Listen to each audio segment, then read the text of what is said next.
Lottery withholds millions from traditional music event amid corruption probe.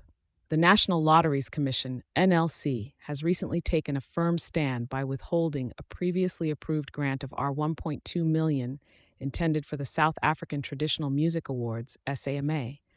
This move comes amidst sweeping concerns regarding the proper allocation and utilization of funds. Held annually, the SAMA has been a significant cultural event since 2006, celebrating the richness of South African heritage through music. From 2019 to 2022, the NLC had disbursed almost 16.4 million in multiple grants to the Mbuyane Heritage Foundation, the chief organizer behind SATMA. However, following an internal investigation spurred by reports of potential misuses of these funds, the latest installment slated for 2023 was abruptly halted.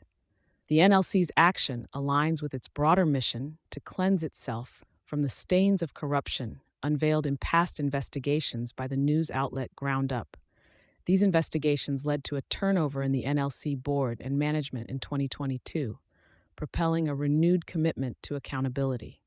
Investigations by the NLC pointed fingers not just at the fund's administration in 2023, but also scrutinized transactions in previous years. Particularly troubling was a payment exceeding R718,000 to G4 Brothers, a firm connected to Dumisani Goba, Emma's founder.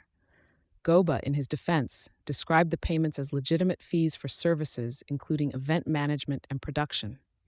Amid these controversies, the Special Investigating Unit, SIU, has been roped in to thoroughly examine these transactions and allegations of double-dipping, a scenario where SATMA might have received overlapping funds from multiple sources in the same financial year. The scrutiny extends to payments made during the pandemic involving considerable funds from both the NLC and entities like the Mpumalanga Department of Culture, Sports and Recreation, MDCSR, which contributed over R41 million over 3 years, and other sponsors like the National Heritage Council and SABC Mobile.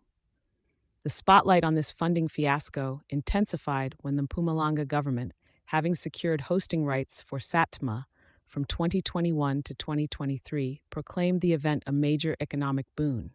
They highlighted its potential to boost provincial revenues and foster social cohesion. Despite these lofty proclamations, the detailed budget allocation reported by Mbuyane raised eyebrows.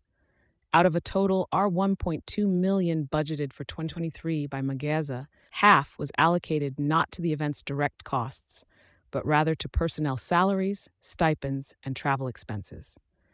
The delayed funds have left Mbuyane in a precarious position, urgently needing to compensate service providers for an event held on December 15th at the Durban International Convention Center.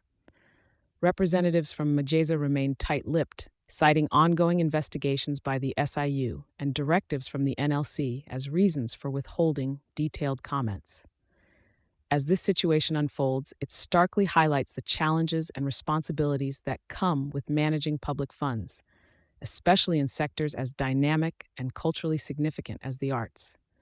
Transparency in funding, along with strong oversight mechanisms, remains crucial in ensuring that grants and public monies serve their intended purposes, fostering cultural enrichment rather than breeding grounds for fiscal discrepancies. Thank you for choosing Satori News.